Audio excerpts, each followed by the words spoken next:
کئی سال پہلے کا ذکر ہے۔ کسی ملک کے ایک شہر میں ایک معمولی سا دکاندار محنت مزدوری سے اپنی روزی کماتا تھا۔ اس نے کئی سال جان پر مشقت سے محنت کی، مگر سوائے ایک چھوٹی سی دکان کے اس کے پاس کوئی دولت جمع نہ ہوئی۔ لیکن پھر وہ ہمیشہ اللہ کا شکر ادا کرتا، میں ان لوگوں سے بہتر ہوں جو حرام کی کمائی سے راتوں رات مال و اسباب کے مالک بن جاتے ہیں۔ ایک دن صبح کے وقت جب وہ اپنی دکان کا دروازہ کھول رہا تھا تو اسے اپنا پرانا دوست دکھائی دیا جو اس کی دکان کی طرف آ رہا تھا۔ وہ دکان میں داخل ہوا تو اپنی چادر میں چھپائی ہوئی ایک تھیلی نکالی اور اس کے سامنے رکھ کر کہنے لگا، میرے دوست، میرا ارادہ سفر پر جانے کا ہے۔ اس تھیلی میں 1000 دینار ہیں، کیا تم میری واپسی تک اسے اپنے پاس امانت رکھ سکتے ہو؟ مجھے امید ہے تم اس کی حفاظت کرو گے، کیونکہ اس شہر میں تمہارے جیسا دیانتدار شخص ملنا بہت مشکل ہے۔ دکاندار مسکرایا اور کہنے لگا، اپنی تھیلی میرے پاس حوالے کر دو اور نہایت اطمینان کے ساتھ سفر پر چلے جاؤ۔ میں تمہاری واپسی تک اپنی جان کی طرح اس کی حفاظت کروں گا۔ دوست نے تھیلی دکاندار کے حوالے کی اور خدا حافظ کہہ کر چل دیا۔ اس کے جانے کے بعد دکاندار بھی اپنے کام میں مشغول ہو گیا۔ ابھی تھوڑی دیر ہی گزری تھی کہ وہ 2-3 نوجوان اس کی دکان کے سامنے آ نکلے، جنہوں نے نہایت عمدہ اور قیمتی لباس پہنے ہوئے تھے۔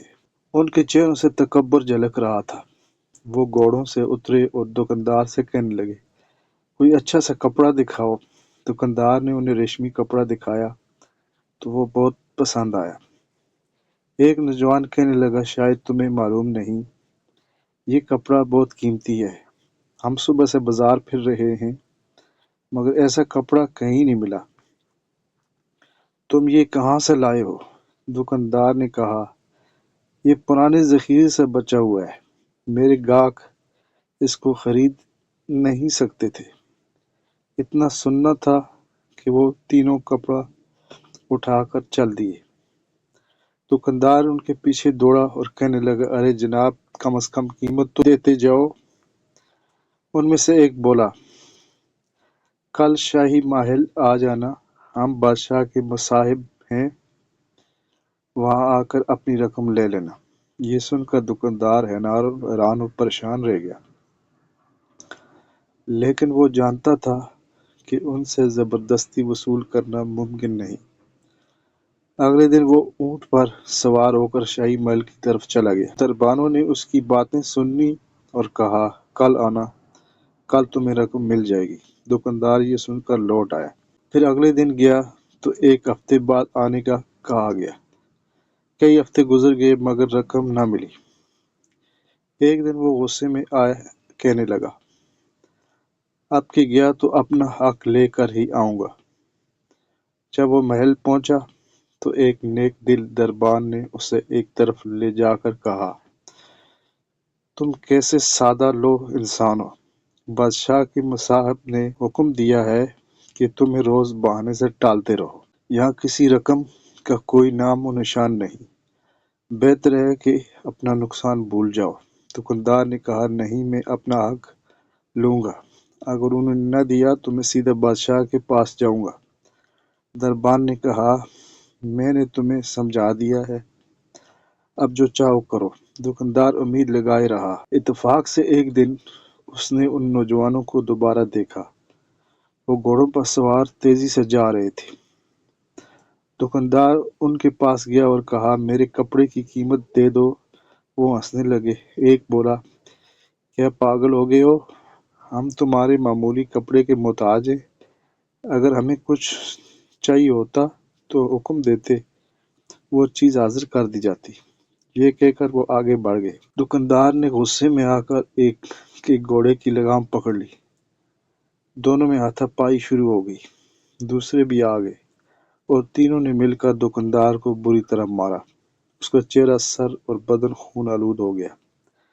وہ کسی طرح گھر پہنچا۔ بیوی بچوں نے دیکھا تو گھبرا گئے۔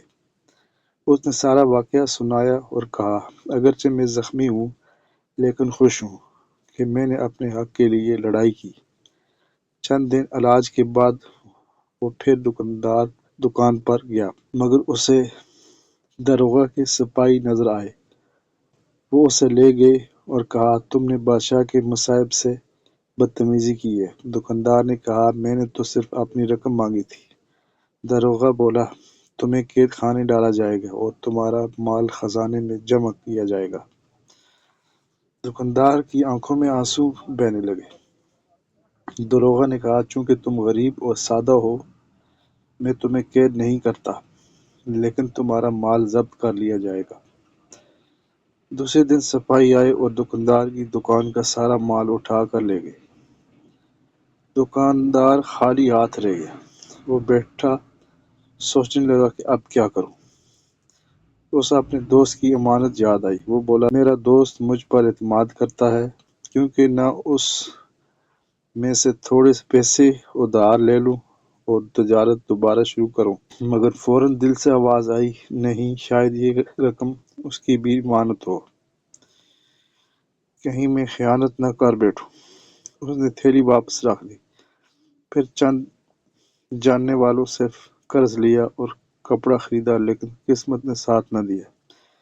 کچھ قرض خواہ صبر کر گئے، کچھ روز روز تقاضا کرنے لگے۔ وہ شرمندہ رہتا۔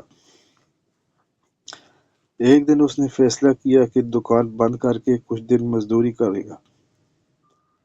وہ ایک چکی والے کے پاس گیا جو اس کے باپ کا دوست تھا۔